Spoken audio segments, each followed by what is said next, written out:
ನಮ್ಮಲ್ಲಿ ಭಾರತ ರತ್ನವನ್ನು ಪಡೆದವರುದಾರ, ಜ್ಞಾನಪೀಠ ಪ್ರಶಸ್ತಿಯನ್ನು ಪಡೆದವರುದಾರ. ಆದ್ರೆ ಇಡೀ ದೇಶದೊಳಗೆ ಎಲ್ಲ ನಾಡಿನೊಳಗೆ ಎಲ್ಲಾ ರಾಜ್ಯಗಳು ಸುತ್ತ ಹಾಕಿ ಬರ್ರಿ, ಆದ್ರೆ ಕರ್ನಾಟಕದಂತ ಶಾಂತಿಯ ರಾಷ್ಟ್ರ, ಸಾಮರಸ್ಯದ ರಾಜ್ಯ, ಮಾನವೀಯತೆಯ ರಾಜ್ಯ, ನಾವೆಲ್ಲ ಒಂದೇ ಅಂತಕ್ಕಂಥ ಅಪಗೊಳ್ತಕ್ಕಂಥ ರಾಜ್ಯ ಯಾವ್ದಾದ್ರು ಇದ್ರೆ ಅದು ಕರ್ನಾಟಕ ರಾಜ್ಯ ಅದ. ನಾವ್ ಹೆಂಗ ಬದುಕಬೇಕಾಗಿದೆ ಅಂದ್ರೆ ಒಂದು ಮಾತು ಹೇಳ್ತೀನಿ, ಯಾವಾಗ ಶರೀರ ಹೋಗ್ತದ ಗೊತ್ತಿಲ್ಲ, ಯಾವಾಗ ಎದ್ದು ಹೋಗ್ತೀವಿ ಗೊತ್ತಿಲ್ಲ.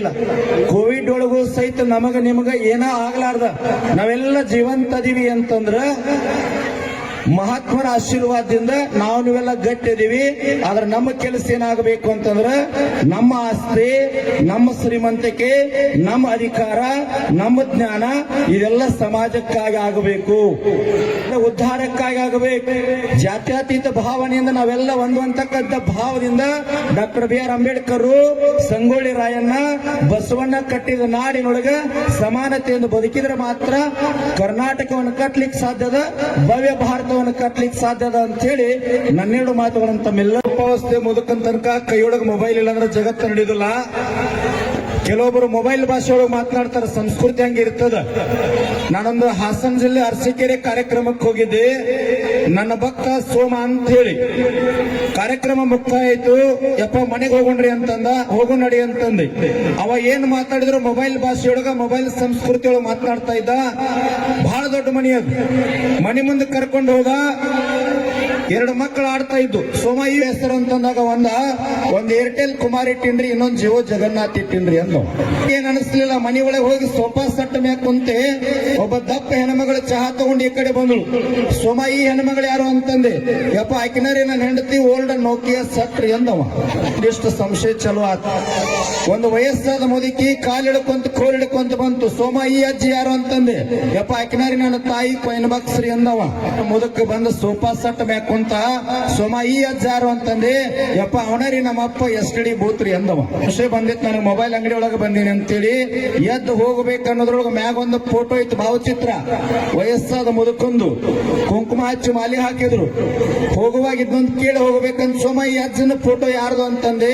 ಯಪ್ಪ ಅವನರಿ ನಮ್ಮ ಅಪ್ಪನಪ್ಪ ಓಲ್ಡ್ BSNL ಲ್ಯಾಂಡ್ಲೈನ್ ರೀ ಎಂದವ. ಒಳಗ ಪಾಶ್ಚಿಮಾತ್ಯ ಸಂಸ್ಕೃತಿಯೊಳಗ ನಮ್ಮತನವನ್ನ ಮರ್ತೀವಿ. ಆ ನಮ್ಮತನವನ್ನ, ಸಂಸ್ಕೃತವನ್ನ, ಸಾಹಿತ್ಯವನ್ನ, ಆ ರೂಢಿಯನ್ನ, ಸಂಪ್ರದಾಯ ನೆನಪು ಮಾಡಿಕೊಡ್ತಕ್ಕಂಥ ಕಾರ್ಯಕ್ರಮ ಯಾವುದು ಅಂತಂದ್ರೆ ಕರ್ನಾಟಕ ರಾಜ್ಯೋತ್ಸವ ಕಾರ್ಯಕ್ರಮ. ಒಬ್ಬ ಸಾಹಿತಿ ಹೋಗ್ತಿರ್ತಾನ, ಹೋಗುವಾಗ ಎಡದಿಂದ ತೆಲುಗು ಕೇಳಿಸ್ತದ, ಬಲದಿಂದ ತಮಿಳು ಕೇಳಿಸ್ತದ, ಮುಂದಿನಿಂದ ಹಿಂದಿ ಕೇಳಿಸ್ತಿರ್ತದ, ಹಿಂದಿನಿಂದ ಬೆಂಗಾಲಿ ಕೇಳಿಸ್ತಿರ್ತದ. 4 ದಿಕ್ಕಿನಿಂದ 4 ಭಾಷೆ ಕೇಳ್ತಿರ್ತವ. ಆ ಸಾಹಿತಿ ಕೆಳಗೆ ನೋಡ್ತಾನ, ಅವನ ಉದ್ಧಾರ ತೆಗಿತಾನ, ನಾನಿಂತನೆಲ್ಲ ಕನ್ನಡ ಕನ್ನಡ ಕನ್ನಡ ಅಂತ ಹೇಳ್ತಾನ. ಅಂದ್ರ ನಮ್ಮ ಬೆಂಗಳೂರೊಳಗೆ ಎಲ್ಲಾ ಭಾಷೆಯ ಜನ ಅದಾರ. ಧರ್ಮ, ಜಾತಿ, ಮತ, ಪಂಥ, ಪಕ್ಷ ಅಲ್ಲಾರ್ದ ಎಲ್ಲ ರಾಜ್ಯಗಳಿಂದ ಜನ ಬಂದಾರ.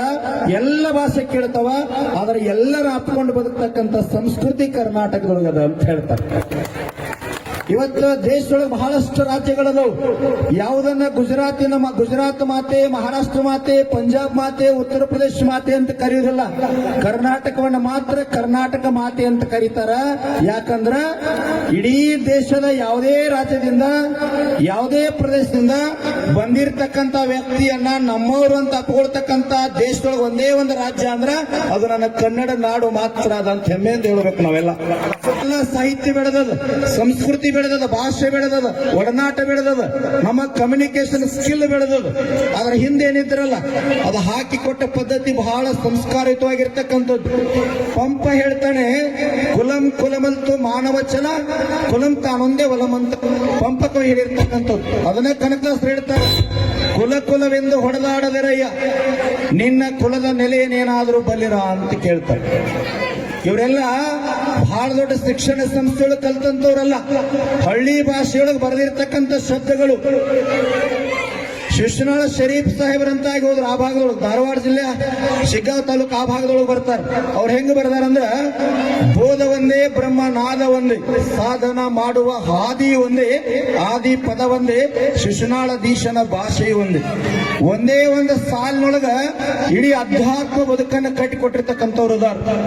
ಇನ್ನೊಂದು ಹೇಳ್ತಾರ ಅವ್ರು, ಹುಟ್ಟಿದ್ದು ಹೊಲಿ ಮನಿ, ಬಿಟ್ಟು ಹೊಂಟು ಕಾಯಿ ಮನಿ, ಎಷ್ಟಿದ್ದರೇನಿದು ಖಾಲಿ ಮನಿ, ವಸ್ತಿ ಇರುವ ಮನೆ, ಗಸ್ತಿ ತಿರುಗುವ ಮನೆ, ಶಿಸ್ತಿಲಿರುವ ಶಿವನ ಮನೆ ಅಂತ ಹೇಳ್ತಾರೆ ಈ ಶರೀರವನ್ನ. ಈ ರೀತಿಯಾಗಿ ಸಾಹಿತ್ಯವನ್ನ ಕಟ್ಟಿಕೊಟ್ಟಾರ.